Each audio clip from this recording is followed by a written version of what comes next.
العالمين لتراب مقدمه الفدا واللعنة الدائمة على أعدائهم أجمعين من الآن إلى قيام يوم الدين. أما بعد، فقد قال الله الحكيم في كتابه الكريم: بسم الله الرحمن الرحيم.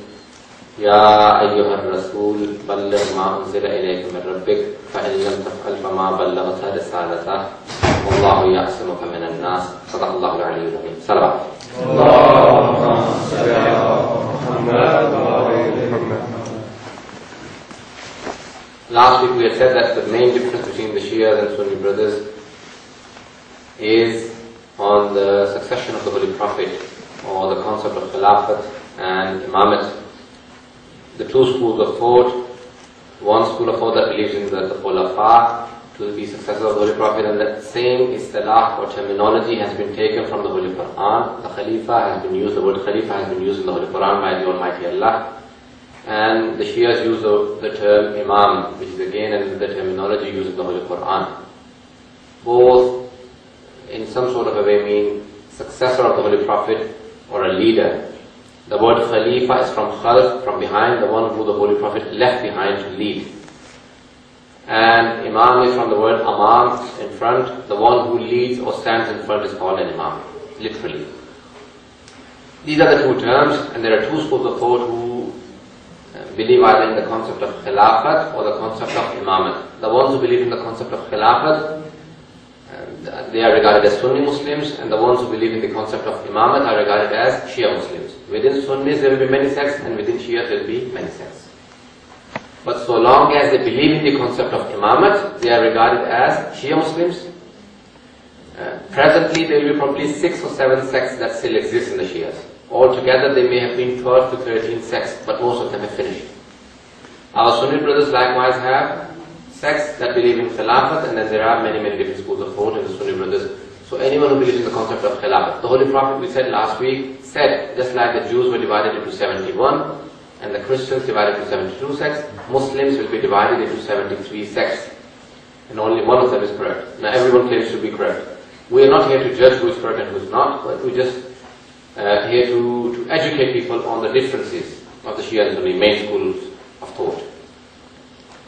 Now, when you say that they differ on the concept of Imamat and Khilafat, where do they differ? That's where they differ. They believe that the Khilafat is decided by the Ummah. That's what the Khilafat is. And Imamat, the ones who believe in the concept of Imamat, they believe that the Imamat is not decided by the Ummah, it is something divine. It is divine leadership, it is from Allah subhanahu wa ta'ala. He decides the succession for the Holy Prophet. He chooses the prophets and the Imams. That's the whole concept. Shias are the difference. That the Shias believe that the Imam itself is from Allah subhanahu wa ta'ala. That's where the basic difference is. All the other things, as far as the Tawheed are concerned, they will be minor differences, but they believe in one God. The divine justice, there will be slight difference of opinion on the definition of the divine justice. The Risalat and the Nabuwwat, they both believe in, from Adam to Khatam. The Holy Prophet was the last messenger. 124,000 prophets, 5 were Ulul Azm, 313 Mursaleen. There were 4 books, many Sahifas. After the Qiyamah, the Barzakh, the paradise, the hell, and the heaven, everything. The difference is the succession of the Holy Prophet. So there is one group that believes in the succession of the Holy Prophet to be Khilafat or chosen by the people, and the other ones say it is from Allah subhanahu wa ta'ala. The Holy Prophet announces the successor, but Allah subhanahu wa ta'ala chooses it. Now, our Sunni brothers say that the Khulafa are chosen. The first 4 are rightly guided, and all the others are Khulafa, but they are not Khulafa Rashideen. They are Khulafa. The whole Khilafat continued after the 4 main Khulafa into Khulafa Bani Umayyah, the Umayyads, and then Bani Abbas. Bani Abbas were from the progeny of the Holy Prophet's uncle, whose name was Abbas, the Holy Prophet's uncle. He had many uncles, and one of them was called Abbas. So they are called Bani Abbas, meaning the children of Abbas, because they were from the progeny of the Holy Prophet's uncle, Abbas. So they were all Hashimis. They took the Khilafat in the hands in the name of Ahlul Bayt. saying that the Ahlul Bayt deserve it, so give it to the household of the Holy Prophet, and they oppressed the real Ahlul Bayt even more than the Banu Umayyah, because they had taken in the name of Ahlul Bayt and they had to give it to the progeny of the Holy Prophet, or the Sayyids, or Bani Hashim, or the children of Ali. But they oppressed the children of Ali more than anyone, because they had taken it in their name. Had they been present in the public, people would have gone to them. Now, this is obviously later. And then the other Khulafa, or the Khilafah that continued into the later centuries, after the Bani Abbas, after the 5th century, Hijrah that is, into the Uthmanis and others. The Ottoman Empire in Turkey, in Saudi Arabia, the Fatimiyun ruled the Ismailis in Egypt. So there were many different governments. But that's not our argument. The basic succession was from the time of the Holy Prophet.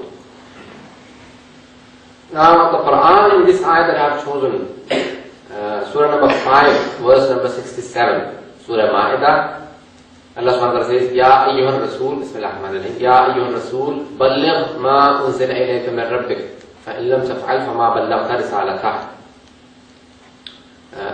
Surah Al-Imran, verse number 67, verse is correct.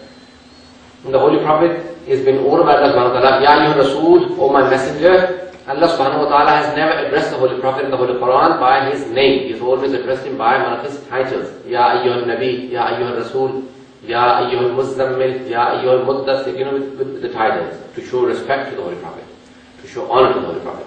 So in this place, Allah subhanahu wa ta'ala, Rasul, O my messenger, Balligh, deliver what has been sent down unto you. Balligh ma unzila ilayka min rabbik, what has been sent down unto you from your Lord.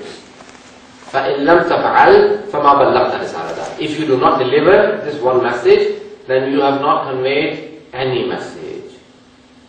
This one particular message must be very important according to the Shias, because nowhere in the Holy Quran Allah has used these words. فَإِن لَمْ تَفْعَلْ فَمَا بَلَّغْتَ رِسَالَتَهُ. If you do not deliver this one message, then you have not conveyed any message. What is it that the Holy Prophet had to convey? How important is it that the Holy Prophet is being told by Allah subhanahu wa ta'ala, if this one message you do not convey or deliver, then you have not conveyed anything. The Shias believe that this was Surah Al-Ma'idah and Surah Al-Imran. These are the surahs that were revealed in Medina. The last surah, according to most of the Mufassirin in the Shias and Sunnis, is Surah Nasr, or Idha Ja'a Nasrullah. And the second last is Surah Ma'idah. Straight after this verse, the verse comes, Al-Yawma akmaltu lakum deenakum wa atmamtu alaykum ni'mati. Whatever this message was, Allah subhanahu wa ta'ala says, today I have completed your religion for you. Al-Yawma akmaltu lakum deenakum. Your religion has been completed for you. Wa atmamtu alaykum ni'mati. And my bounties have reached their peak. The Shias believe that the Holy Prophet, because when returning from the Hajjatul Wada, the Holy Prophet stopped at the plains of Ghadir Qawm and announced the succession. Al-Yawma akmaltu lakum deenakum was announced. This verse came down when the Holy Prophet announced the succession. Today, your religion has been completed. Al-Yawma ya'isa alladhina kafaru min deenakum. Today, all the ones who disbelieve, all the ones who are kafir, they have become hopeless of your religion, because they do not see any way to enter your religion. They do not see any path of deviating the Muslims. So this is what the Shias believe, that the Holy Prophet delivered the message of Al-Yawma akmaltu lakum deenakum. This verse came when the Holy Prophet stopped at the flames of Ghadir and gave the longest sermon of his life. And he said in that sermon that Inni ta'arifun fikum al-thaqlain kitabullahi wa itrati ahli bayti. I'm leaving behind two weighty things, Quran and my Itrat, my Ahlul Bayt. The point I had raised last week, that whenever you ask the Sunni, this is one of the most famous traditions, Quran and Sunnah, our Sunni brothers say, and Quran and Ahlul Bayt, the Shia brothers. In any of the major Sunni books, it doesn't say Quran and Sunnah. So our main point was last week that when they say that it is Quran and Sunnah, it is in later books, but not in any of the major 6 books. In the major 6 books in Sahih Muslim especially, it says, I'm leaving behind 2 things, Quran and Ahlul Bayt, not Quran and Sunnah. So the main point is that the Holy Prophet said, I'm leaving behind two things, Quran and Ahlul Bayt. The first point that I have spoken, I've given references. If you wanted the references again, I'll give it to you at the end of the session from Sahih Muslim. So the Holy Prophet said, I'm leaving behind two things in that sermon, Quran and Ahlul Bayt. And in that same sermon he said, Man kuntu mawlahu fahadha aliyun mawla. Whoever I'm the master of, this Ali is his master. Mawla, the word mawla had been used. Wali and mawla are from the same root word. And when he announced Al-Yawma, Al-Yawma akmaltu lakum dinakum, this verse came down. So the religion is complete because now the succession has been divided. Our Sunni brothers say that the Holy Prophet did not announce his succession. He left it for the Ummah. And the Shias disagree with that and they said, no, the Holy Prophet announced it himself. He would not leave for the Ummah to decide because it would create huge differences between the Ummah. I don't want to go into that because again this is a controversial topic, but again this is where they differ. This is where they differ. Did the Holy Prophet leave it for the Ummah to decide? Sunni brothers say yes, and then the Ummah decided the Khilafah. The first four Khulafa called Khulafa Rashidin, and according to Sunnis there are four methods used for choosing these four Khulafa. The first Khalifa was chosen with Ijma, consensus. The second Khalifa was chosen with Istikhlaf, announcement or appointment of the first Khalifa. He appointed the second Khalifa. The third Khalifa was chosen with Shura.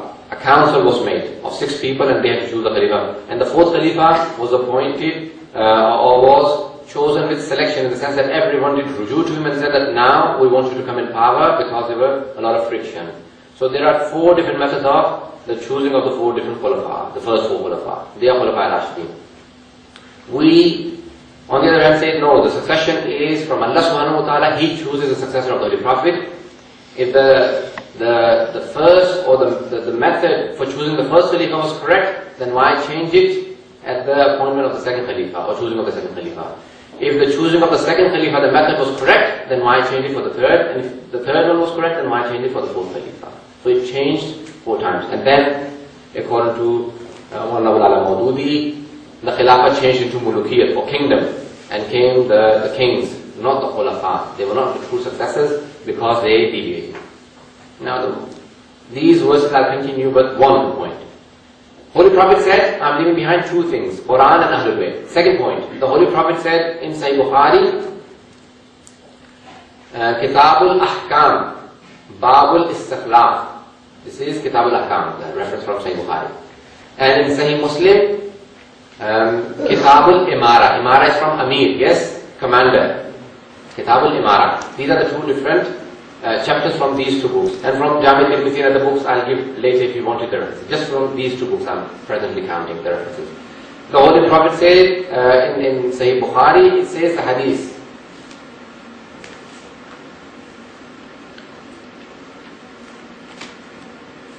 This is the hadith. There is only one hadith on this topic, Kitab al-Ahkam, and the bab is called Bab al-Istikhlaf. Hadith according to this count of the Saudi Arabia, 7,223. Hadith says, 22. The hadith has been narrated. Haddathana Muhammad ibn al-Muthanna. Muhammad ibn al-Muthanna had related to us. Haddathana Ghundur.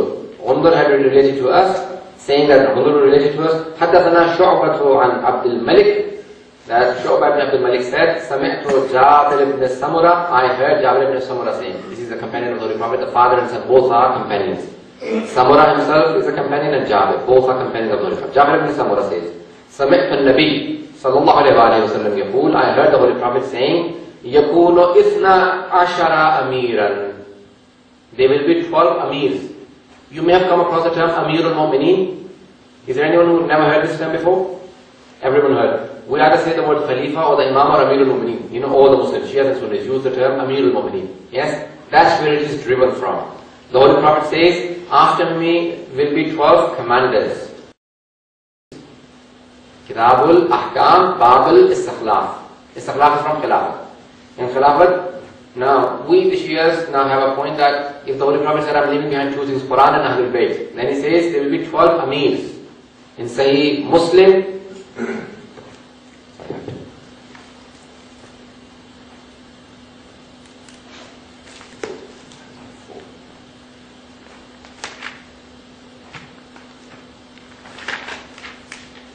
In Sahih Muslim there are 5 hadiths on the same topic. Kitab is called Kitab al-Imara. Imara is Amir, again, taken from Amir. Imara, the succession of the Holy Prophet, or the commandment after the Holy Prophet. There are a lot of hadiths in this chapter in Sahih Muslim, but 5 with the term, with these words.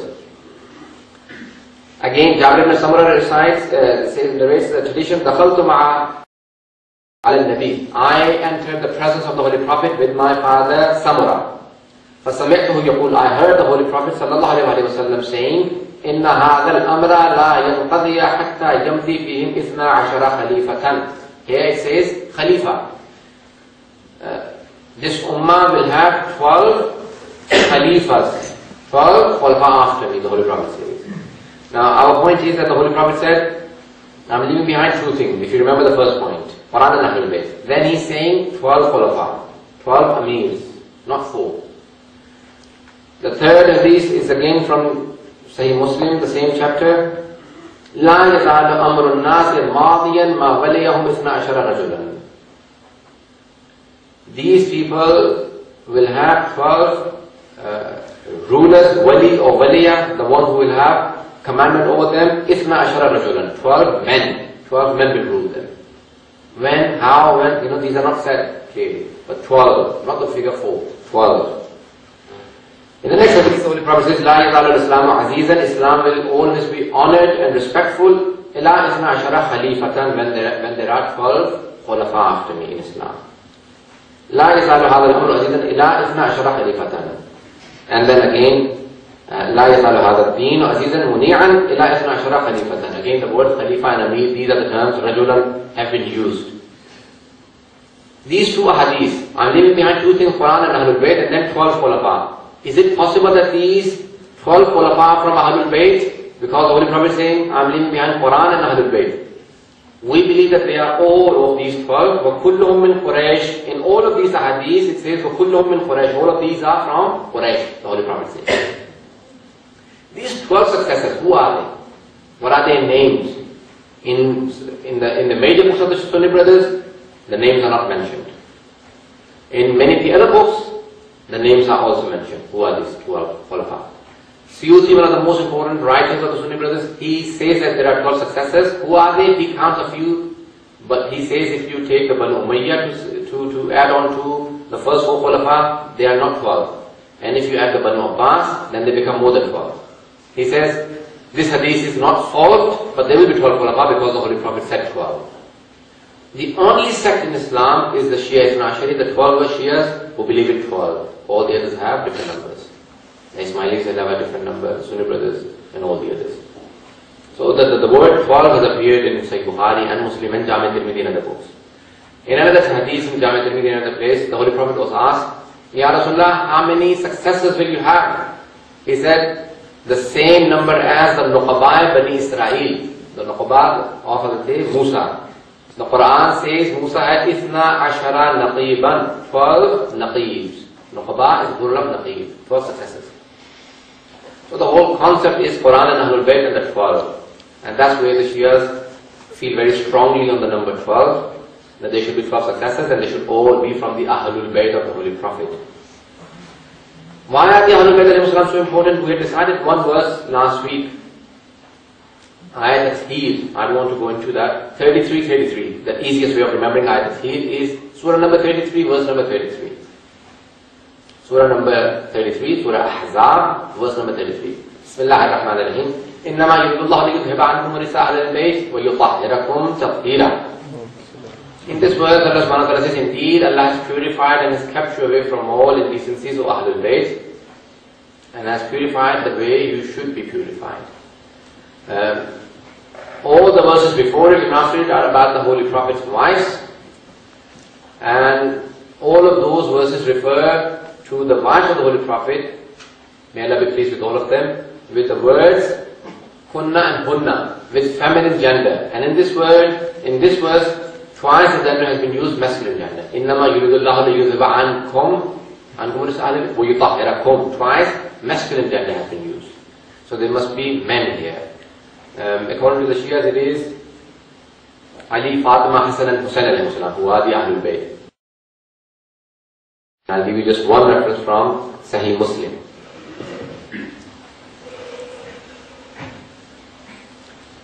Actually, I said there are 5. In fact, there are 6 or 7 hadiths in Sahih Muslim. Ibn alaykum isna ashara Khalifa, the Holy Prophet said there will be 12 khulafa. So there are more than just 5 hadiths in Sahih Muslim. And Hadith al-Qisa, as it is known to be, the Holy Prophet came to the house of Hazrat Zahra, Fatima al-Zahra, and and said that I'm feeling unwell, bring my Yemeni cloak or the black abba, something like this, black big one. She brought it to him, he lied down and was wearing it. Hassan came, he took him in, Hussein came, then Fatima, then Ali. And this is the hadith that has appeared in Sahih Muslim. And the Bab is Bab al-Fadail Ahlul Bayt, the merits of Ahlul Bayt.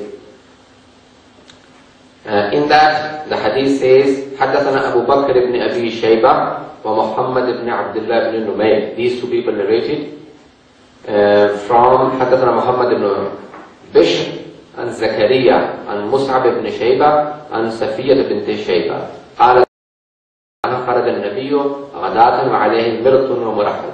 The Holy Prophet was wearing a cloak with made from the hair of a camel. قالت عائشة قالت النبي فجاء الحسن بن علي. So Hassan ibn Ali, Hassan the son of Ali, came to him فأدخله. The Holy Prophet took him in his abba. ثم جاء الحسين. Then Hussein the son of Ali came, the grandson of the Holy Prophet, فدخل معه. He took him also inside that abba. ثم جاء فاطمة. Then came Fatima. He said to her, come inside the abba. فأدخلها. ثم جاء علي فأدخله. Then Ali came and he said, you also sit down. And he placed the abba on top of them and said, ثم قال إنما يريد الله ليذهب عنكم رجس أهل البيت ويطهركم تطهيرا. Surah Ahzab, verse number 33. He read this verse. So this verse came for these 4 people. In Jami Tirmidhi it says, Allahumma inna ha'ulai ahlul bayt. Oh Allah, these are my ahlul bayt. So these are the ahlul bayt of the Holy Prophet, Ali, Fatima, Hassan and Hussein alayhi salam. And according to the Shia, they are the ones who are to succeed the Holy Prophet. And the first one is Ali according to the Shia. This is the difference of opinion. But this is the importance of the Ahlul Bayt alayhi salam in all Shias and Sunnis. I do not say that the Sunnis do not respect. They have a lot of respect for the Ahlul Bayt alayhi salam. And this shows from the book Sahih Muslim, and the Bab, and the chapter is Fadail Ahlul Bayt, or Ahlul Bayt al-Nabi, the Fadail of the household of the Holy Prophet. Who are the Ahlul Bayt? Just one incident. I had decided to speak for no more than half an hour. I have another 5 minutes to finish and then you can have questions. There are many verses in the Holy Quran that discuss the Ahlul Bayt, or especially Ali and Fatima alayhi salam. Ali and Fatima, the cousin of the Holy Prophet, and the Holy Prophet said that Ali aqiq ad-dunya wal akhirah. Ali is my brother in this world and the hereafter. And in Sahih Bukhari, in the chapter of Fadail Fatima, Babu Fadail Fatima, the merits of Hazrat Fatima, Fatima to bala'atu minni, Fatima is a part of me. Man aghdabaha faqad aghdabani. Whoever angers her has angered me. Inna Allah yarda bi ridaha wa yaghdabu bi ghadabiha. Allah is pleased with her pleasure and is angered at his anger. Whoever wants to please Allah, they have to please Fatima. These are the different words. Many different verses, but just one verse that all the Muslims unanimously accept was revealed for only and only Ali, Fatima, Hassan and Hussein. Just one verse I'll give you. There are many. From Surah Al Imran, 3rd Surah, ayat number 61. Surah Al Imran, ayat number 61. There are 114 surahs in the Holy Quran. Every surah has a name. Every chapter has a name. But there are many verses that also have a name. Because of the importance of those verses, the Prophet and the Sahaba used to regard those verses with a name. For example, Ayatul Kursi. Yes, Ayatul Kursi. It's a verse in Surah Baqarah, but the verse itself has a name. Ayat Tathir is the one that I decided for you. Ayat Balligh, Ayat Vilayat. Many of the verses also have a name. This verse, or Ayat Ul-Alam, this verse that I have chosen is called Ayat Mubahala. Mubahala is in a dispute when the two parties come across each other and they both curse each other. So the one who is lying is destroyed by Allah subhanahu wa ta'ala. For mubahala, they have to fast for 3 days and then come and then pray for against each other. Okay? Now, if you read the verses before it, there were Christians who came to Medina to debate with the Holy Prophet who were disagreeing on the concept of Hazrat Isa in Islam and the Christianity. They were saying the Isai or the Masihiyin or the Christians, they were saying Isa Allah, Isa is Allah, or Isa ibnullah, Isa is son of Allah, or they were saying Allahu Salisu Salasa, God is third of the three, Allah is one of the three, Trinity, the concept of Trinity. You're all aware of it. So these are the three questions they were putting forward. They kept saying the Christ, like today, the Christians, they always say the Christ in Jesus is God. So Jesus Christ is something like that. So Jesus is Christ, he is the Son of God and he has God in him as well. Or Allah is one of the three. So that's what they brought to the Holy Prophet, and he kept saying, no, there is only one God, Isa Abdullah. Isa is servant of Allah subhanahu wa ta'ala, a prophet of Allah. He is Nabiullah and he is Abdullah, and not son of Allah, not Ibnullah. They kept debating, they did not accept, the Christians were not accepting. Then the verse came. The verse that I told them, Surah Al-Imran, Surah 3, verse number 61.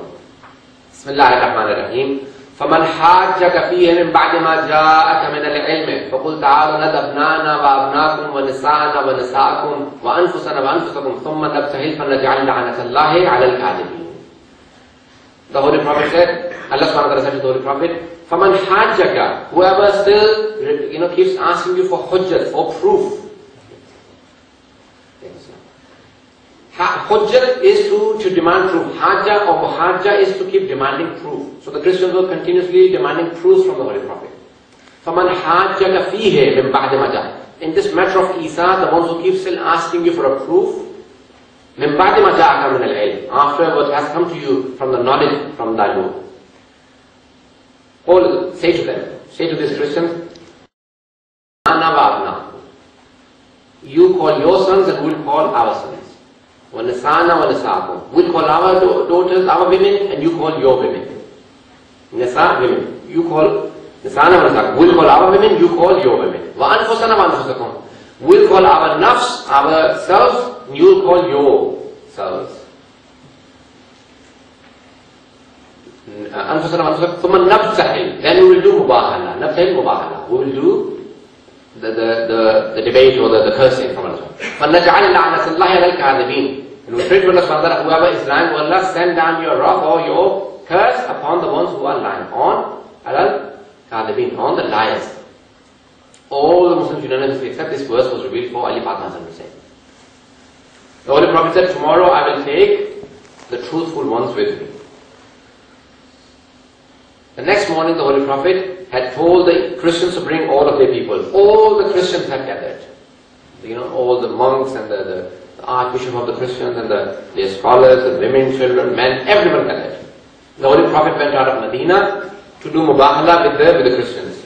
How many people did he take with him? He was holding in his arm Imam Hussain alayhi salam. Imam Hassan was holding his finger and walking next to him. The ayat said, قُلْ صَارَنَتْ أَبْنَاءَنَا وَأَبْنَاكُمْ. We'll call our sons and you call your sons. So for the ayat Abna'ana, he took Hassan and Hussain, his sons. In Arabic there is singular, dual and plural. Wahid, tasmiya and jam'.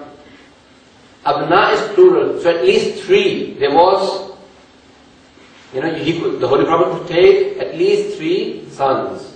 So he took 2 sons, Hassan and Hussain.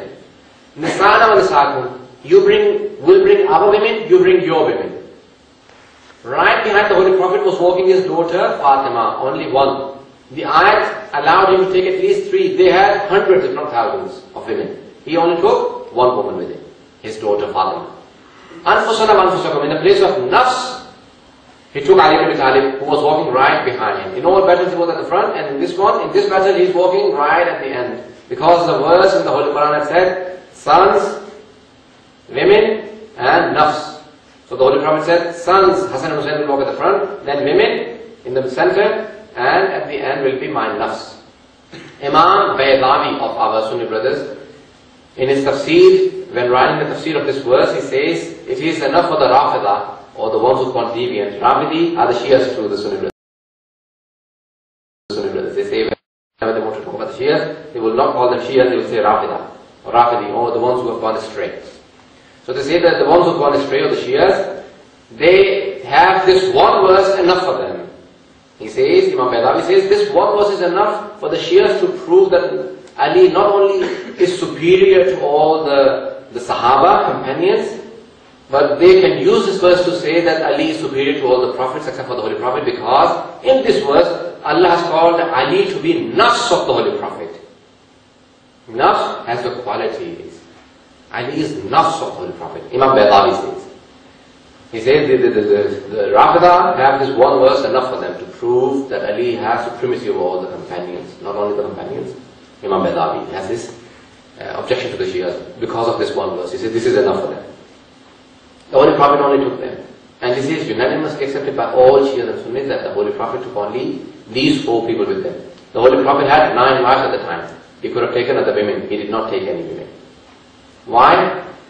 When all the Christians saw these people, their most great scholars, people like Aqib and others, they said, we are seeing faces that are coming and approaching us. Do not do mubahala with them. Do not debate. If they curse you, you will not see a single Christian up to the day of judgment. Because the faces I'm seeing, the Holy Prophet, Fatima, Hassan, Hussain, these people that are approaching, these faces tell me that even if they ask the mountain to move from their place, the mountain would move from their place with their dua. Do not do debate with them. Do not let them curse you. Otherwise, the curse of Allah will come. The wrath and the punishment of Allah will come down onto you. Do not do debate with these people. And they stopped. This was a battle where the sword was not lifted and the Muslims won. And that was called Mubahala, and the Shias celebrated as an Eid on the 24th of Dhul Hajj. In the 6th Hijrah, the Holy Prophet won this battle called Eid al-Mubahala. That the Holy Prophet did not have to fight, and that's why he had taken children and women and Ali right at the back, because the sword wasn't going to be needed to be lifted. And the Muslims won this battle against the Christians. It's called Mubahala. I'm sure most of our Sunni brothers would have not heard about this. The ulama would have not told them about this, but this is one of the incidents. Go and check all the books. They will mention that in the Mubahala, the Holy Prophet only took Ali, Fatima, Hassan and Hussain alayhi salam. These are the references for the status of the Ahlul Bayt alayhi salam. This is the status of Ahlul Bayt. The Ahlul Bayt that Allah subhanahu wa ta'ala regards as the most sacred after the Holy Prophet in Islam. Is it illogical to abandon them? Ali, Fatima, Hassan, Hussain, yes, and Ali should be abandoned and the succession should go to others. So this is the question that can arrive when I'm just finishing. So inshallah you'll only join us in the questions. Sorry about that. No, it's okay. I have promised half an hour. I've just gone 5 minutes overboard, but now I'll take the questions from all the brothers on the topic first, and then any other questions not connected to the topic. Okay? I think so. Sorry?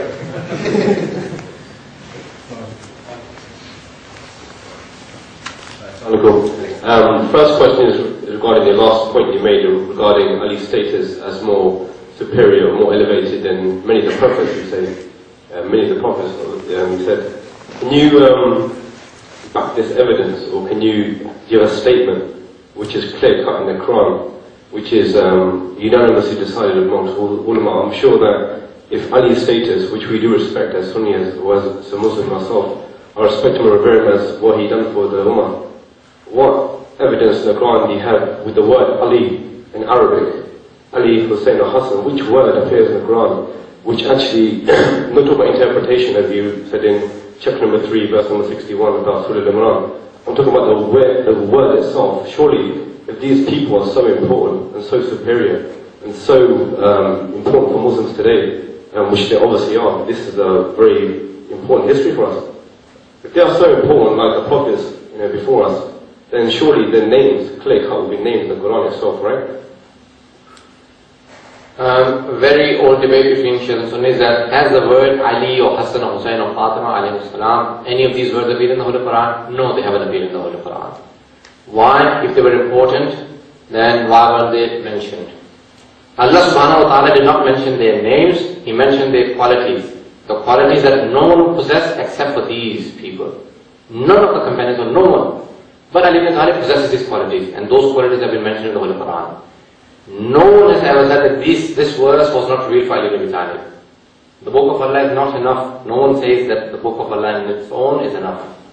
The book with either Sunnah according to the Sunni brothers, or book with Ahlul Bayt.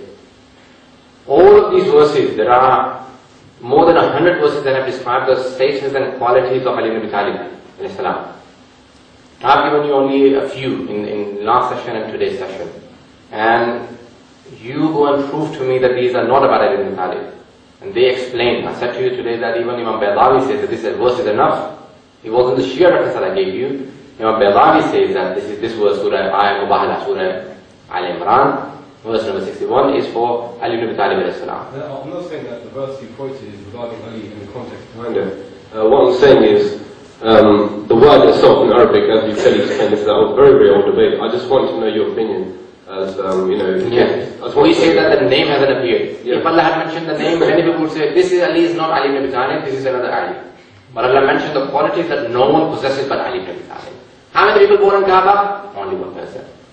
Inside the Kaaba. Inside Kaaba, Ali ibn Abi Talib.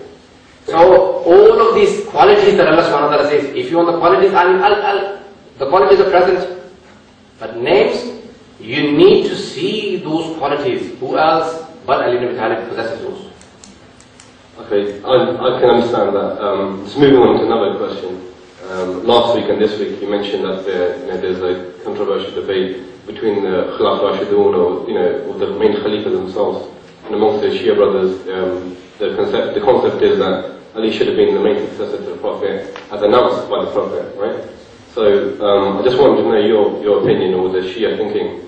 If Ali is, whether he's number one or whether he's the fourth Khalifa, according to Sunnis, who are the three other Khalifas, according to yourself? No. We don't say that it didn't happen. It happened. That was a sequence. That's how it happened. You know that the first Khalifa became the first Khalifa, second one, third one, fourth one. They became in that order. Then other Khulafa came in power. Our point is that was he supposed to succeed? There was a dispute amongst the companions of the Holy Prophet. Was he supposed to be the successor? We say that he was supposed to succeed. Not necessarily that did he succeed, he didn't. He came at the fourth position. He came at the fourth position. So we accept that the first three Khulafa existed and they came and they were in the power. Our point is not that the Sahaba do not hold respect or honor or the value. Sahaba are very holy and honorable. Our point is not that the Sahaba do not hold any respect. Our point is that Ali or the Ahlul Bayt hold a higher position than the Sahaba. That's all. Not that the Sahaba do not have any respect or honor. The Sahaba do. It was disputed even amongst the Sahaba. Hazrat Sa'd ibn Ubadah, radiallahu anhu. There were two major sects of, two major clans in Medina, Aus and Khazraj. Aus was the major, one of the major clans in Medina, and the leader of Aus was Sa'd ibn Ubadah. And he did not submit or pay allegiance to the first. Those disputes existed.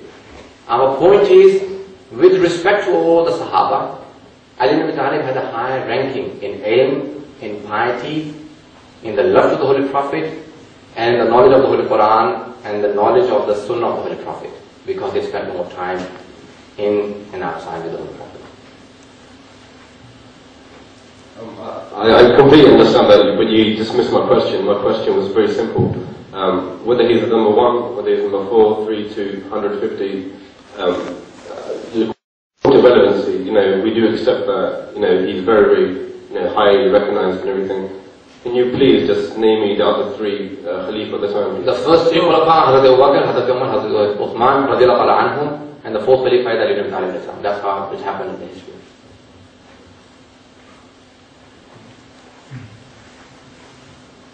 Well, I would just like to point out something. You mentioned about the Khalifa, right? Okay? There's a hadith in Sayyid Bukhari, okay, because we're Sunnis, obviously we believe in Sayyid Bukhari, which states that Allah, this is what the Prophet Muhammad says, okay? I don't know the exact reference, but I can get it for you if you want me to get it, okay? It says, Allah subhanahu wa ta'ala chooses the messengers, okay, for the nations, okay? And then afterwards, it is up to the ummah of that certain prophet who chooses the Khalifa. Okay, so it is not, the prophet, it's not the God who chooses the next Khalifa, it is the people of Prophet Muhammad sallallahu alaihi wasallam who choose the next. Every household you have, misunderstanding, you have debates, or you have, disagreements, okay? We're all sitting there, there's about 40, 50 of us, we can't all agree on one thing. But the majority of the people, they gave allegiance to Abu Bakr radiallahu anhu, okay? And, there are certain various other hadiths, according to, Sayyid al-Bukhari and Sayyid al-Muslim, who prove, that after the Prophet Muhammad sallallahu he recommended, or he hinted, that Abu Bakr radiallahu anhu should be the next Khalifa, i.e. when Prophet Muhammad was severely ill, okay, then he was unable to lead Salah. And then just at the time of the Jamaat was standing up, he pushed Hazrat Abu Bakr radiallahu anhu to the front row, and he even read behind him. So can you, if there was any other person who should have been the first Khalifa, okay, beside Abu Bakr radiallahu anhu, why did not Prophet Muhammad pray behind them? Why is it that he's the only person that is ever prayed behind? There's so much with him, okay, they've gone through so much together, they were best of friends, okay, so how can you dispute, who did he spend most of the time with? It was Abu Bakr radiallahu anhu. It was not anybody else, not Ali radiallahu anhu, not Umar radiallahu anhu, not Usman radiallahu anhu. It was, Abu Bakr radiallahu anhu. So, how do you prove that, Ali radiallahu anhu should have been the first Khalifa, or he should have been, Ahlul Bayt should be higher than, the rest of the Khalifas, or the rest of the Sahabas? Okay. First of all, we've already talked about in the first half an hour on the difference of the Shia and Sunni opinion, that the Sunni brothers do believe that the Khalifa has to be chosen by the people, and the Shias believe that it is divinely chosen, it is chosen by the Almighty Allah. Secondly, I'll briefly just touch on the 2 points that you've made. Number one, you said it is for the Ummah, according to Sahih Bukhari, to choose the successor of the Holy Prophet. And then you also have said that the Holy Prophet hinted and prayed behind Hazrat Abu Bakr. Now, if it was for the Ummah to choose, there is great contradiction in just these 2 statements. If it was for the Ummah to choose, then the Holy Prophet shouldn't be appointing and he shouldn't be hinting, because he should leave it for the Ummah. And if it was for the Holy Prophet, then he should let the Ummah do it. So there is great contradiction there. If he says, okay, I'm telling you, but it's for you to choose. Number one. Number two, the Holy Prophet, we believe, according to the Shia faith, you have the whole right to. We believe Ali ibn Abi Talib to be very much higher than all the Sahaba. But we believe that the Holy Prophet wouldn't even pray behind Ali ibn Abi Talib, because he's superior. Not pray behind some of the companions. So the Holy Prophet never prayed behind anyone, because he knew of his status. He wasn't, it was an accidental thing that he became the Prophet, or an angel came to him. He knew of his status. All the messengers will pray behind him. In Mi'raj they prayed behind him. None of the messengers have the right. Even Hazrat Ibrahim alayhi salam, or Hazrat Musa alayhi salam, Hazrat Isa alayhi salam, even the highest ranking Hazrat Nuh alayhi salam, highest ranking prophets cannot even lead to the Holy Prophet, because he is the master of the prophets, let alone the companions.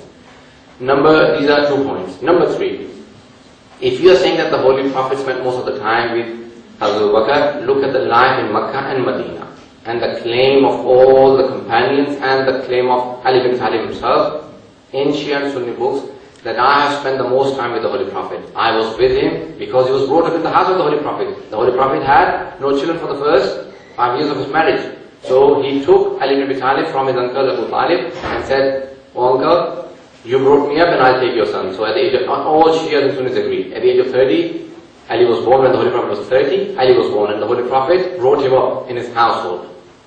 So he had been with the Holy Prophet all that time, in Makkah, then in Medina, and he himself says that I was the closest to the Prophet, and I was with the Holy Prophet like a baby camel stays with his mother.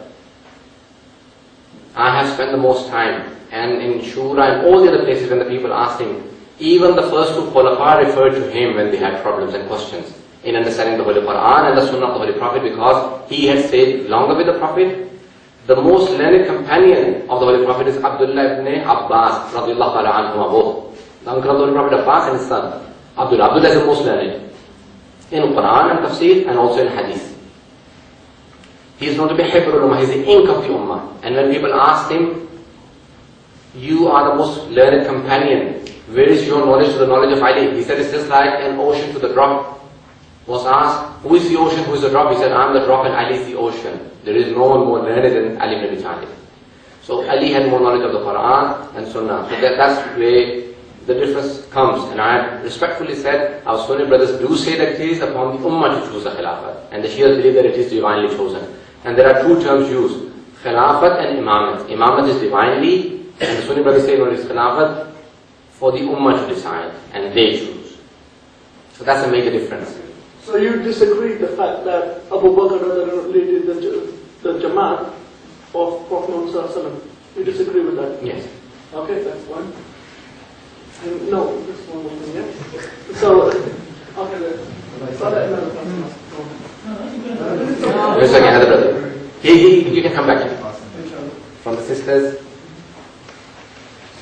where has the saying, Ya your mother come from? Ya Ali, I think this is probably is the Arabic term. Even in Pakistan, you know, the army, when they say Nishani Haidar, because of the bravery of Ali ibn Abi Talib throughout all the battles, except for one battle, 83 battles the Holy Prophet fought, the Holy Prophet participated himself in. And Syria is the one that he did not participate, but he sent some companions. Most of the time it was Ali ibn Abi Talib. There are well over 100 Syrias. More than 80% of these, I don't have exact figures, but by Ali ibn Abi Talib. 83 Ghazwas the Holy Prophet fought. Except for one. All the others were led as the leader of the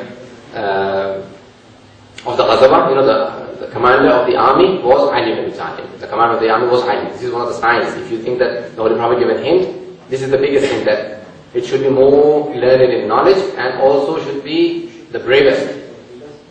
Okay, so the bravest person is Ali ibn Abi Talib, and that was the hint he led, and that's where probably most of the Muslims derive it from. Could you please expand on the issue of further for our Sunni brothers and sisters? This is from one of the sisters. I think we're not going to further tonight. Probably for the oncoming hours. Do remind me of it, probably, but not tonight. The brother at the back, please. And brother, just a couple of points. Couple of points that you mentioned. One about Imam Badawi. You said that he said the single verse alone is enough to as a hujjah for the Raza, for the status of Imam Ali radiallahu anhu. Then you said that, which I think you said, that he himself considers Imam Ali to be higher than the... No, I didn't say that. Okay, fine. That's okay, it's fine. So obviously he holds the Sunni belief. Yes, he holds the Sunni belief. That no, he doesn't believe that Ali is higher. No. Nobody from outside of the Anbiya holds the status above the Anbiya. No, he doesn't believe that. No. He says for the Sunni, the Rafida of the Shias to argue against the rest of the Muslims. Yes, so he obviously doesn't actually hold that interpretation. No, but he doesn't answer it like that. Sorry? He doesn't answer it, he doesn't accept it. It is a Shia belief. He doesn't accept the Shias. He is a Sunni writer, Sunni scholar. He doesn't hold the Shia view. Yes. And he mentions this as a proof, but he doesn't reject it. Yeah, but what I'm saying is... It is not his view. It's not his view. No. Yeah, and he clearly doesn't claim... No, he doesn't. He doesn't claim ignorance of the verse No. either. No. So there's a Sunni interpretation of the verse, which is not that interpretation. So in other words, he's using that in jest. He doesn't answer it. No, he's mocking. He's using that in jest. If he was mocking, he should have answered it. No, he doesn't need to... Are you claiming that he's claims to be ignorant of the meaning of the verse? Imam Badawi? Yes. I think he very well understands it, and that's why he pointed out Okay. The whole point on the supremacy of Ali ibn Abi Talib. So he understands that verse as you understand it? No. No. He understands it probably even better than myself. No. So he has an interpretation other than what you're claiming. No, he doesn't mention it. Go and check it. Once you've read it, then come back, please. Okay. If you haven't read it, I've only mentioned a reference. I'm not fighting with you. I'm not debating. Okay, fair enough. We'll leave that point. Yeah. Secondly, you said that the Shia actually respect the Sahaba. I'd beg to differ on that. There's a lot of evidence to the contrary. Yeah? And my main, this is 2 points I've picked up from what you said, but my main point is that you say that the status, because of the status of Ahlul Bayt, is a divinely chosen succession. And obviously, if that's known by the community today, it's been known by the Shia community throughout time. So that, would you agree that it must have been known by the Sahaba themselves as a body of people who understood the Arabic and were around at the time, that the succession after the Prophet ﷺ is that for the Ahlul Bayt, and the rejection of that command is a direct rejection of a command from Allah subhanahu wa ta'ala. So it's Allah's will that after the Nabi ﷺ, that is the leadership belongs to the Ahlul Bayt.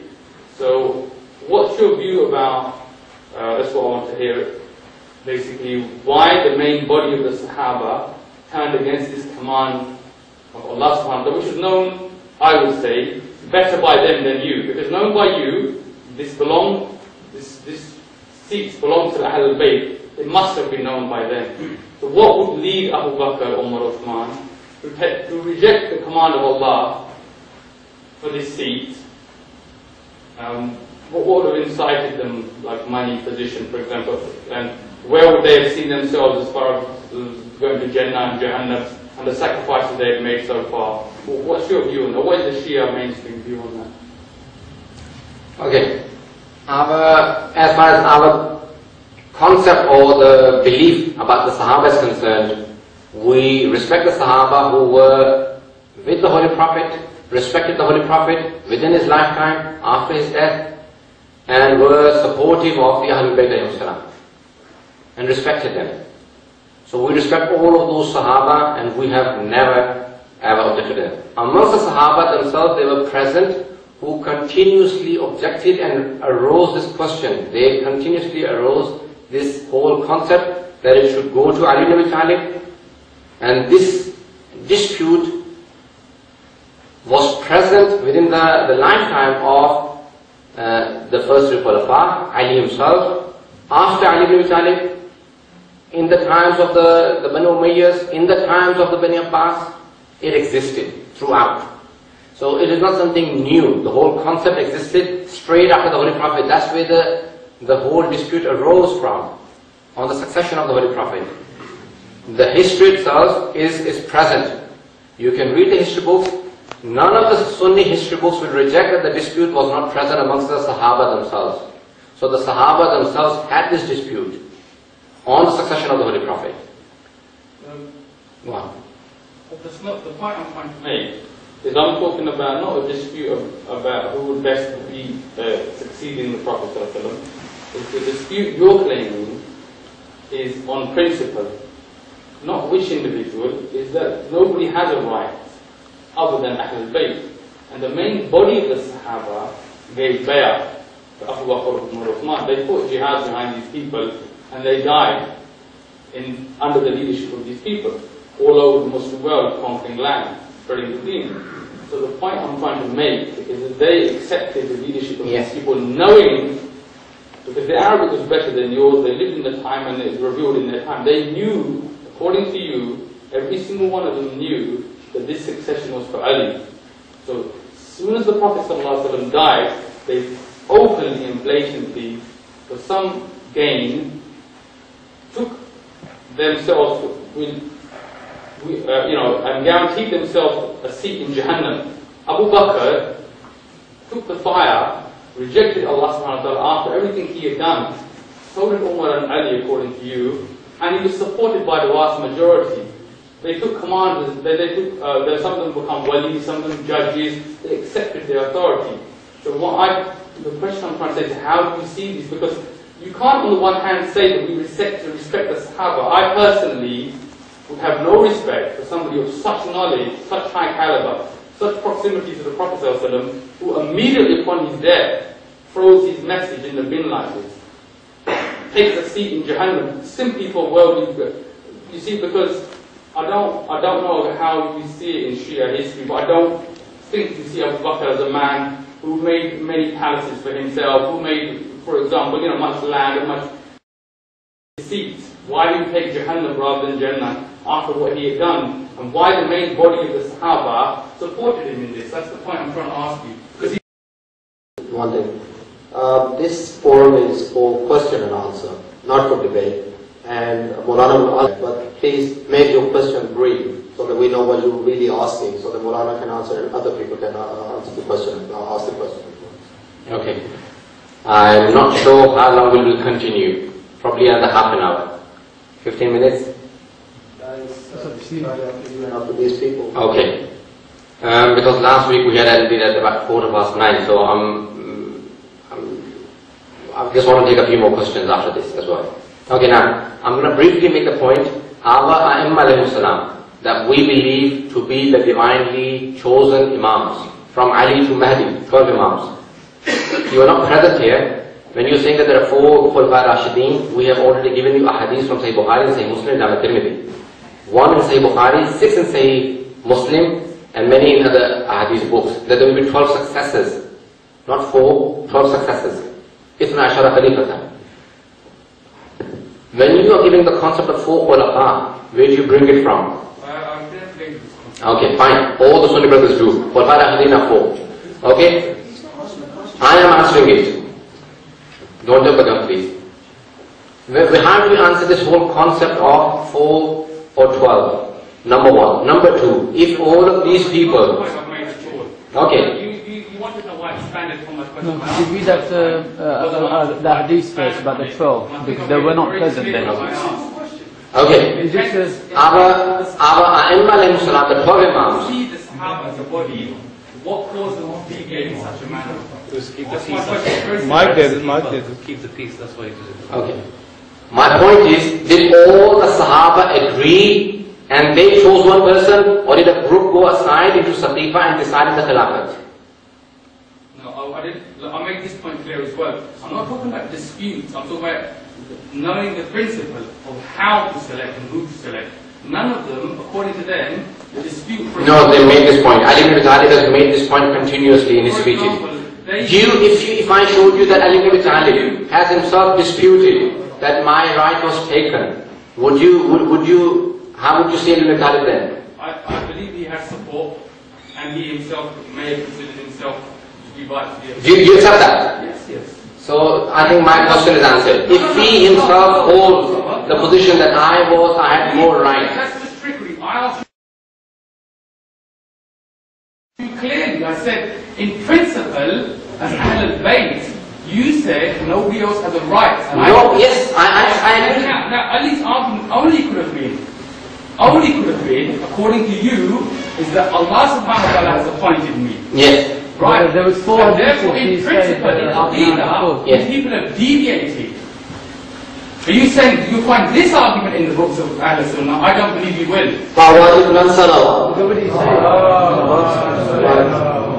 First thing is, whatever Maulana is saying is not according to him. He's giving you references from 6 books. It's very important. Go and read them. They're rejected by Shia. No, not everything is rejected by Shia. We'll have repeated traditions in our... We do not accept those to be most authentic books. Thank you. We do not. But effectively you will accept some hadith to support your argument. No. There are many ahadith. Here, listen to me. There are many ahadith on beliefs and practices which are present in our books from those traditional books. There are thousands of ahadith which are present in both of the books. We do not take them to be the final authority. Okay? It is not that we reject everything from them. Number 1. My second point is, our Imams, the 12 Imams have not rejected. And when they were asked that all the ones who rejected Ali ibn Talib, what do you think of them? They said, we still say that they are Muslims. Even when there were battles between Ali ibn Talib And he himself said, these are Muslims fighting me. He himself said that. When the Imams were asked, what do we take them as? He said, their blood is haram on you to shed. The nikah is permissible with them. If they slaughter an animal, it is halal for you to eat. They declared all of those to be Muslims, and that's what we accept. You show me a single Shia book that has declared the Sunnis or any of those high authorities to be kafirs or to be deviated. We accept it wasn't their right. That's where the dispute is coming. That's where there are Shias and that's where there are Sunnis. So can I just jump in now? Sorry. You may not get your answer right, but obviously we'll have people to get some questions in. My question is to Ryan actually, because Ryan, you mentioned, you tried to quite offensively, that you said that you beg to differ, that the Shia feelings of the first three believers, the Shia, or depends how you want to put it. You mentioned also. Okay. I mean, you said that. So my question is that what my thoughts are? Is that what you think I think?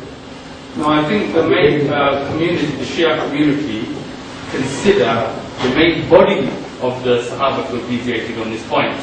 And what I'm saying is the point of Aqidah. You think? Give me a proof. If you say anything about Shia, ask either myself, or if you say that the Shias believe it, show me a reference from Shia books. So do not put words into the Shia people's mouth, please. Let the Shias tell you what they believe and let the Sunnis tell you what the Sunnis believe. Don't tell me what the Shias believe. Ask me, I'm a Shia, you're not. So you may be given ideas from your scholars that this is what the Shias believe and that's why they're kafir. And you may be very prejudiced not to read Shia books, to let the Shias speak for themselves. So give me one for that thing and I'll accept it. Surely I'm taking the liberty of intervening in this situation, because the situation is becoming confrontational and this is totally unacceptable. This is no reflection of Sunni or Shiaism. And I think this session should be educational. It should be about question and answers. And if there is going to be this kind of confrontational atmosphere, this will serve nobody and no purpose whatsoever. And the sooner we pull back, the better. Thank you. Thank you very much. Thank you.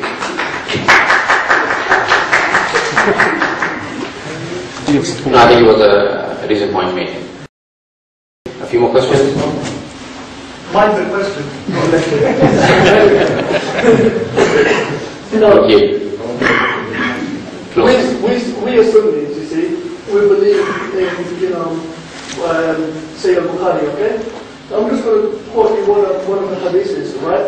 Where Prophet Muhammad said, because the reason there was not a need to send another prophet after me, okay, was because the four of my companions were equivalent, or they had the same darja, I don't know how to say English, but same similarities of the prophet, okay, who then carried the message through to the rest, who are then going to carry the message through to the rest of the people. Okay, I know you're going to say that you don't believe in Sayyid Bukhari, no. you don't believe in certain. So can you just clarify that the first part? Four Sahabas, okay? Abu Bakr radhiyallahu, Umar radhiyallahu, Usman radhiyallahu, and Hazrat Ali radhiyallahu, okay? After them, okay, these are the people that are going to take the Islam forward, okay?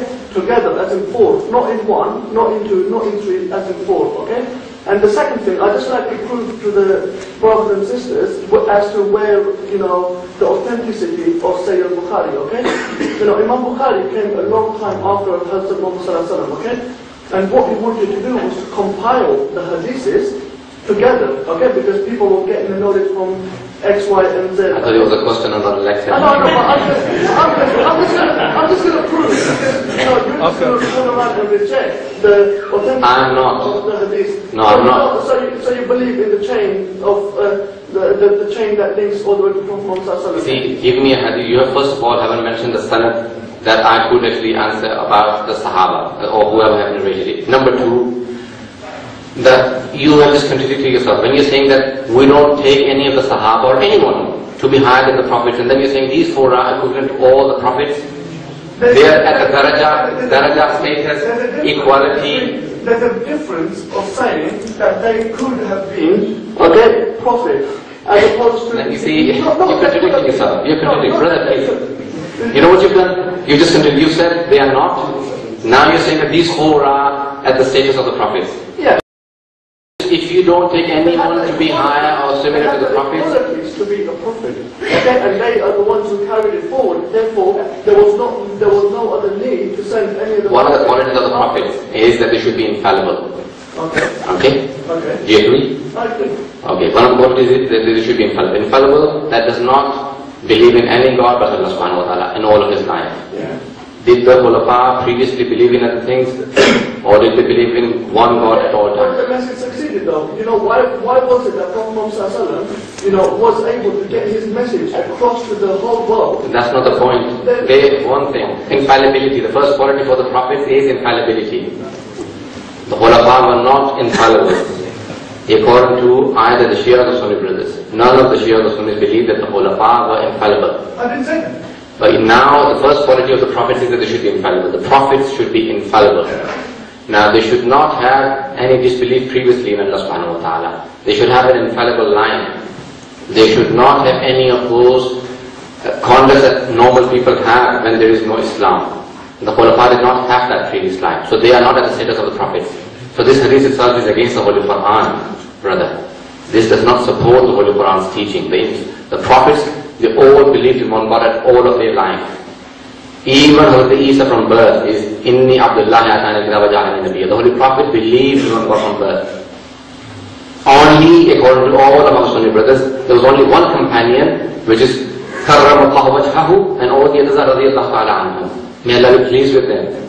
But they are not Karram Allah. Only Ali, who was Karram Allah Wajhah, his face is honored by Allah. How has it been honored? Because he never bowed down to an idol even before Islam. So it fits in with Ali ibn Abi Talib. I totally agree with that, okay? But it doesn't fit with the Khulafa. Brother, please, I'm not arguing. Okay, obviously the question has been answered whether we agree or not. Then move on to the next question. Anybody? Can I ask a question about Eid al-Nabi? Yes. In fact, within our Sunni Brahmins, and probably even within the Shiism as well, there are people who are for Eid al-Nabi to celebrate the birth or the coming of the Prophet. And obviously there's some people who are very anti that. What's your view on that? We should go back and see the Holy Prophet. Did they commemorate or did they celebrate anything? Some of the Sunni brothers, not all. There's a group that says that the Holy Prophet did not commemorate any or celebrate any birthdays or anything like that. Now, we do find events from the when the martyrdom of Hamza, Sayyid al-Shuhada alayhi salam, happened. The Holy Prophet said, all the people of Medina are crying upon the Shuhada of Uhud, but my uncle did not have any children, and there is no one crying upon him. So his daughter said, Father, should I go to the uncle's house, Hazrat Hamza's house, and cry? So she said some masih in Arabic. She said some poetry and cried. So commemoration comes in. Ja'far al-Tayyar, the Holy Prophet himself, read the first majlis when his cousin, Ali's older brother, Ja'far al-Tayyar, he had lost his two arms in Mota and he became a shaheed in the Battle of Mota. The Holy Prophet came back to Medina and he cried, reciting from the pulpit. He said, my cousin, my brother, Ja'far al-Tayyar, lost his two arms and he died in the battle, and he cried. And all the Sahabas cried. So you can find commemoration. Second thing, celebration. Did the Holy Prophet celebrate anything other than the two Eids? The Holy Prophet has celebrated a number of things. He says, I do not the battle victory of Ali at the Khaybar, or the coming back of my brother Ja'far al-Tayyar from Habsha, and many other things he has celebrated. Now, has he celebrated any birthdays? Again, the Shias believe that the Holy Prophet himself authorized, and he did it, and according to the traditions of the Ahlul Bayt alayhi salam, the Holy Prophet allowed it. Hazrat Fatima used to celebrate it, Ali never stopped her. He said this was the date when my father got married to my mother Khadija. She celebrated that date. The Shias also celebrated in Rabiul Awwal, around 9, 10, around that time. They say that Holy Hazrat al-Zahra used to celebrate that day. Hazrat al-Islam used to also. The Imams, the Shia Imams have always said, this is the time for the birth of the Holy Prophet has come. So they always celebrate it, and that's why the Shias always celebrate it. And they take it to be one of the highest ranking Eids, the du'as that they have accepted, and the roza, the fast of that day is highly recommended. It equals to a fast of the traditions.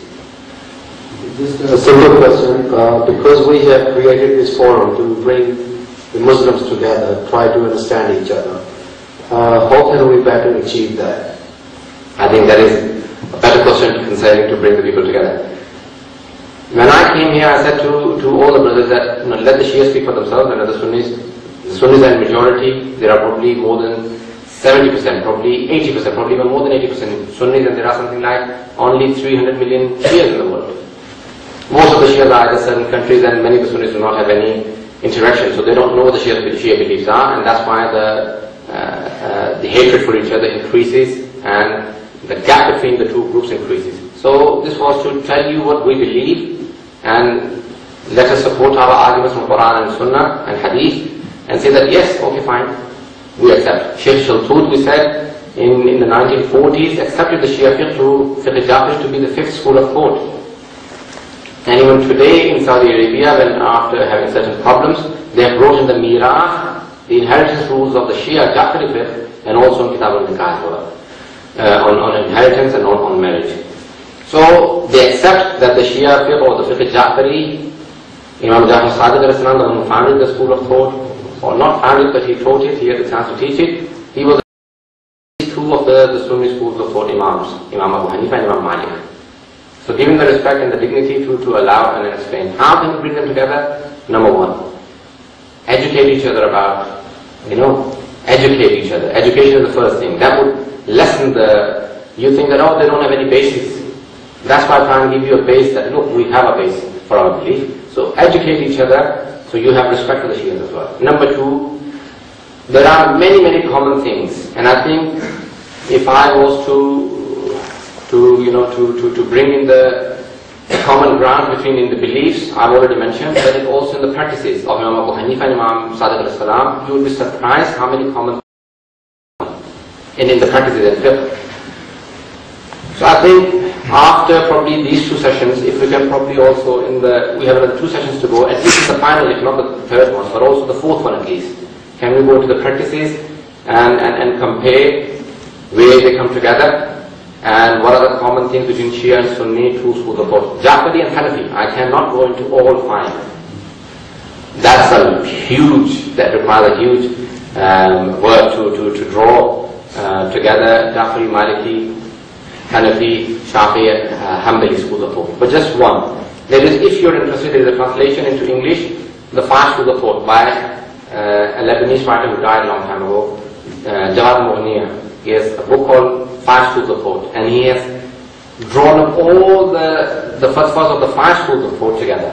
And you'll be surprised to see how few the things are that they differ on, and how many the things are where they are common in all the 5 schools of thought. Hanafi, Maliki, Shafi, and Hanbali with Jafri school of thought. So I think if we read and educated ourselves onto those issues, it will bring the people closer. I think your last point you just made is really pertinent. I'm a consultant, so I like to go into details of things. You just said, we need to educate ourselves and learn. It's a question I raised to my family members, who are very educated members, and I know I've asked quite a few people this before, but I'd like to know, as Shias and Sunnis, how do you think we could actually educate ourselves better? I'm an educated person. I've only started reading the Quran in a language I understand in the last 3 or 4 years. My first question to Shias and Sunnis here is, who can here claim to have read the Quran in a language that they understand first? Second, Sunnis call themselves Sunnis because they follow the Sunnah of the Prophet. Shias call themselves Shias because they follow Imam Ali to a certain degree and the Sunnah of the Prophet as well. How many Shias and Sunnis here can have claimed to have read a sizable proportion of the Sunnah of that book, or the main 4 books? And yet we're very easily put into a form where we can have arguments about this, about that, and a lot of the time it's on hearsay. But back to my point, what do you think we can actually do? I read religiously. I've only recently started reading the Quran and some of the Sunnah, but what can we actually do to get that message through? Because otherwise, people will be saying, let's educate, let's educate, let's educate. It'll be falling on deaf ears. We'll go back home and watch EastEnders and the X Factor. How do we do it? Very good question. Again, relevant to these gatherings. I think it may be the last question that we're taking. Number one, you already said that the holy, How many of us have read the Holy Quran in the language that we understand? The Holy Prophet said, I'm leaving behind two things. The first thing he mentioned was the Holy Quran. How many of us ever look at the translation and look do they never ever think into the Holy Quran and ponder into the verses of the Holy Quran, or are their hearts tied up with locks? What is this locks on hearts? Can you ever put a lock on the heart?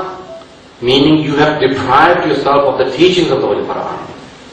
You have banned yourself, you've put yourself away from the Holy Quran. So I think number one, we all need to not just read the Holy Quran, but think into the Holy Quran. Look at the verses of the Holy Quran. The Holy Quran has two forms, a written form and a spiritual form. We all ever think into the written form and think of it as to be writing, black ink and paper. That's why we never respect it, because we think it is ink and paper. That's not what Quran is. That is only the written form of the Holy Quran. Bal huwa nur. These are all lights. The spiritual form of the Holy Quran, the biggest example is the Holy Prophet himself. If you want to see the Quran in a physical form, that is the Holy Prophet.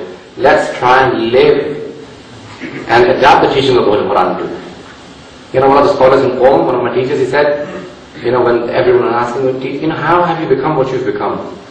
He could look at the verse and he would tell you what you intended. He said, you intend and I'll tell you. How did you do that? And many other things, many powers. He said, every verse that says, Ya ayyuhalladhina amanu, or you believe, I looked at what order it gave, what command came out, and I tried to adapt it in my life. And if it stopped me from something, I tried to leave it. Have we ever poured into the verses of the Quran like that? Imam Hassan alayhi salam, whenever he was reading the Holy Quran, he would say, whenever he said, Ya ayyuhalladhina amanu, he would say, Labbaik, Labbaik, twice. Oh Allah, you've thought of me to be worthy of an order. You're saying you're addressing the believers. What command do you have for me? Have we ever thought of like that? Oh, 5 prayers, they are burdened. Oh, the month of Ramadan is coming. These are not burdens, these are gifts of Allah subhanahu wa ta'ala. Prayers are gifts of Allah. The month of Ramadan, Imam Zainabin, the 4th Imam al-Islam, whenever he looked at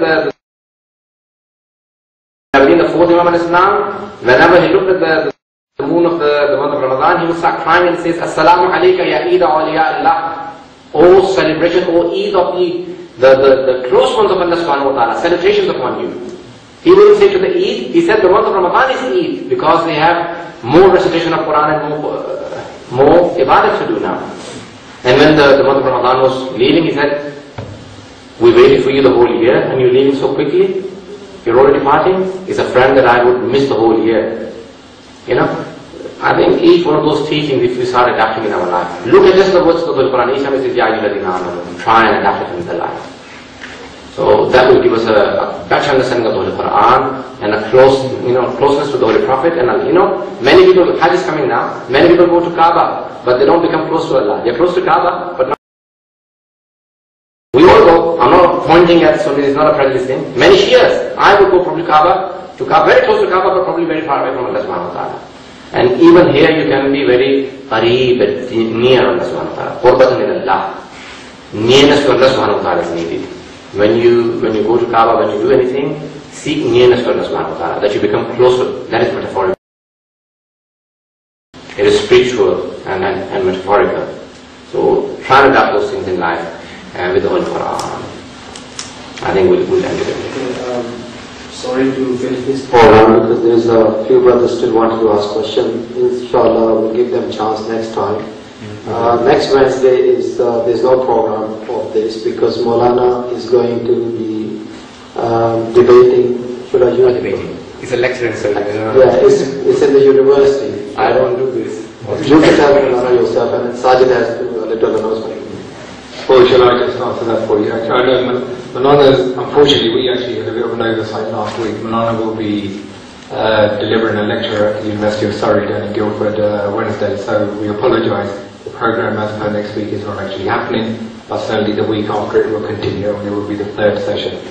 I just also want to add to that we've been speaking to our brothers of the Sunni Jamaat at Langley Green Mosque, and we are in arrangements or in progress with them to have a Sunni Jamaat imam here sitting alongside Maulana from the Shia. Also, I think you'll give the Shia brothers here an opportunity to ask the Sunni Jamaat perspective and see what they have to say about certain questions that we had. Of course, that doesn't stop this Sunni brother from carrying on asking questions to our Maulana. I just want to also just round off by saying that I don't think we're going to ever resolve this issue because it's been going on for 1400 years, and I don't think this discussion at Cherry Lane Cricket Club is going to resolve it. So basically, you know, the idea is here that we come here and try to have a better understanding rather than going and hearing what people have to through hearsay, or I heard my friends did this and I see you guys doing this. Here's an opportunity to speak to these aliens, hopefully both of them next time round, and it just gives a better understanding. Again, we're never going to resolve that matter. I'm going to my grave as you're going to yours. I answer for myself, you answer for yourself. And really that's all I'm going to finish with. And I think we have made the point in the last session that we are not here, I'm not telling any Sunni to become a Shia, and no Sunni should ask me to become a Sunni. Let's learn how to live with differences. We both have differences. We are living peacefully with so many Hindus, Sikhs and so many others. And we don't even have so many things in common with them.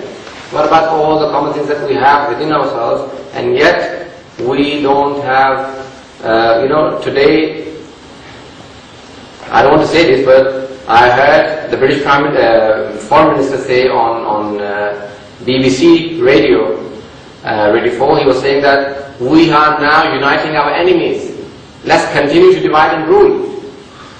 Don't directly attack them. Don't be exploited. Otherwise, we are at the moment, the Muslims are now fighting the war of survival because our enemies are enjoying our disputes, little things, and at the moment, you know, all the attacks that are happening in Iraq, in Afghanistan, these countries, and now Pakistan has of terrorism, and it's all, we honestly all here, how many percent do you think of the Muslims are terrorists? When I had a speech at Waterloo Church with the Christians, I was the only Muslim there. All Christian priests, men and women, nuns and men. And I'm languishing, I said, Ya Allah, for the sake of the Holy Prophet and his holy progeny, let me defend my faith, the Holy Quran and the Holy Prophet properly. I do not say anything that would offend, you know, and I could represent Islam properly. When I went in, after wallahi half an hour, they were all saying that, no, this is the first time we've had a Muslim speak to us and tell us. They were thinking that something like 20-30% of the Muslims are terrorists or something like that. I said, there are 1.5 billion Muslims. Do you think that there are 1% of the Muslims are terrorists? That would mean 15 million Muslims. You don't even have a million Muslims which are terrorists. You don't even have 100,000. And the way the media is creating it to be such a big thing is because of us, ourselves.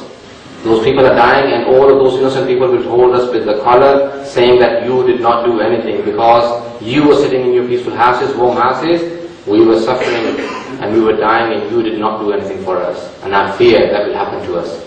People of Hazrat Nuh, when Hazrat Nuh said, Ya, understand the ones who were sinful, you're punishing them. But what about the good ones? Allah said they did not stop the ones from doing the sins. They said, oh, so long as I'm good, I have the hell with him, let him go to hellfire. And that's how we are selfish. We become selfish and we say, it's happening to the Muslims in Afghanistan or Pakistan or Iraq.